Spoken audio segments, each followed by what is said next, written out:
नमस्कार। गुरु ज्ञान के इस ऑडियो आर्टिकल प्रोग्राम में आपका स्वागत है। हमारा आज का आर्टिकल अंतरधार्मिक विवाह से संबंधित है। आइए चर्चा करते हैं। भारत में जातिवाद और धर्मवाद प्रबल रहा है। कई कानूनों के होने के बावजूद भारतीय समाज में अंतरधार्मिक विवाहों को सामाजिक कलंक के रूप में देखा जाता है। एक धर्मनिरपेक्ष राष्ट्र होने के बावजूद अलग अलग धर्मों के हितों रक्षा के लिए किए जाने वाले प्रयास उनके बीच विभाजन की रेखा को और अधिक स्पष्ट कर देते हैं। हाल में देश के अनेक राज्यों द्वारा अंतरधार्मिक विवाहों को रोकने के लिए कानूनों के निर्माण की बात कही गई है।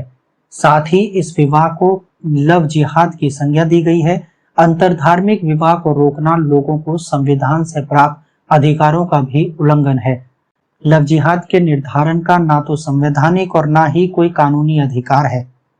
अंतरधार्मिक विवाह दो विभिन्न धर्मों के मानने वाले व्यक्तियों के बीच होता है।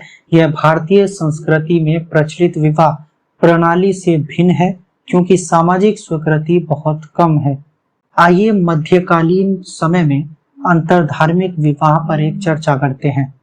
अंतरधार्मिक विवाह मध्यकाल में प्रचलित थे।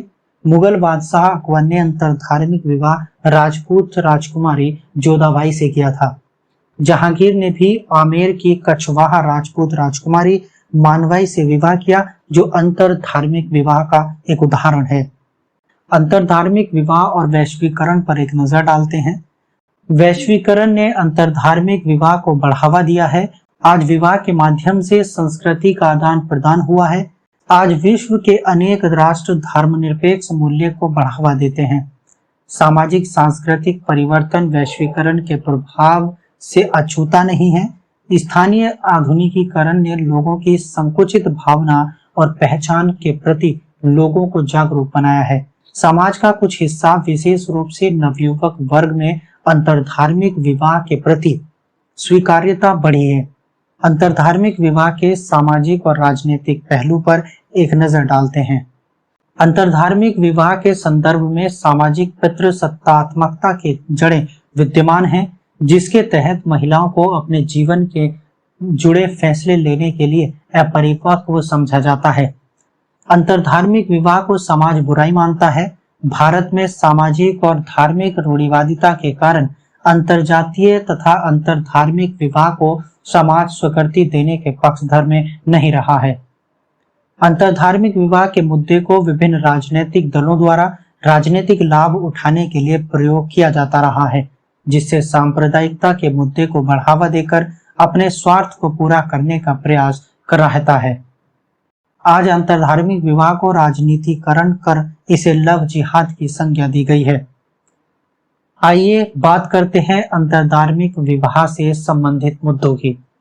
अंतरधार्मिक विवाह के तहत धार्मिक रूपांतरण सबसे प्रमुख मुद्दों में से एक है। ऐसे कई कारण हैं जिनकी वजह से लोग अपना धर्म परिवर्तन करते हैं। अंतरधार्मिक विवाह करने वाले दंपति को ऑनर किलिंग जैसी घटनाओं से गुजरना पड़ता है। खाप पंचायतों द्वारा हत्याएं और सामाजिक बहिष्करण तक कर दिया जाता है। अंतरधार्मिक विवाह विभिन्न धार्मिक और समूहों के लिए वैचारिक दुविधा उत्पन्न करते हैं, जिसका परिणाम स्वरूप धार्मिक दंगे व सांप्रदायिकता जैसी समस्या उत्पन्न होती है। विभिन्न राज्यों के अंतरधार्मिक विवाह संबंधी कानूनों पर एक नजर डालते हैं। हाल ही में मध्य प्रदेश, उत्तर प्रदेश, गुजरात राज्य सरकार द्वारा लव जिहाद की घटनाओं को रोक लगाने संबंधी धार्मिक स्वतंत्रता विधेयक लाने की बात कही गई है, जो इस मुद्दे को और अधिक जटिल बना सकता है। राज्य सरकारों को व्यक्ति के व्यक्तिगत अधिकारों में हस्तक्षेप करने से बचना होगा, क्योंकि विवाह का अधिकार नागरिक का मौलिक अधिकार है। अंतरधार्मिक विवाह और संवैधानिक संरक्षण। भारतीय संविधान के अनुच्छेद 21 के अनुसार कानून द्वारा स्थापित प्रक्रिया के अनुसार किसी भी व्यक्ति को उसकी व्यक्तिगत स्वतंत्रता से वंचित नहीं किया जा सकता, जिसमें विवाह का अधिकार अंतर्निहित है। भारतीय संविधान का अनुच्छेद 25 अपनी पसंद के किसी भी धर्म के पालन करने की स्वतंत्रता प्रदान करता है। इसीलिए भारत में अंतरधार्मिक विवाहों की अनुमति है।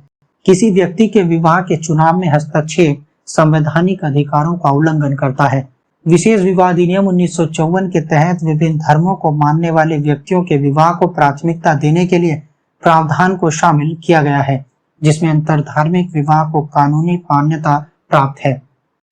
लेकिन राज्य अनुच्छेद 25(1) के अनुसार लोक व्यवस्था, सदाचार और व्यवस्था के आधारों पर धार्मिक स्वतंत्रता पर विधि द्वारा निर्बंधन आरोपित कर सकता है। आइए देखते हैं आगे की राह क्या हो सकती है। वर्षों से भारतीय समाज रूढ़िवादी मानसिकता से प्रभावित रहा है, जो अंतरधार्मिक विवाह की कल्पना करना पाप समझते हैं। हालांकि समय के साथ चीजें बदल रही हैं और अंतरधार्मिक विवाह समाज का हिस्सा बन रहा है। आज समाज को विवाह के मामले में पुरुष व स्त्री दोनों को पूर्ण स्वायत्तता प्रदान किया जाना, जिससे अपने जीवन के महत्वपूर्ण निर्णय स्वयं ले सके। 21वीं सदी में अंतरधार्मिक विवाह एक कलंक के रूप में समाज में गतिशील है।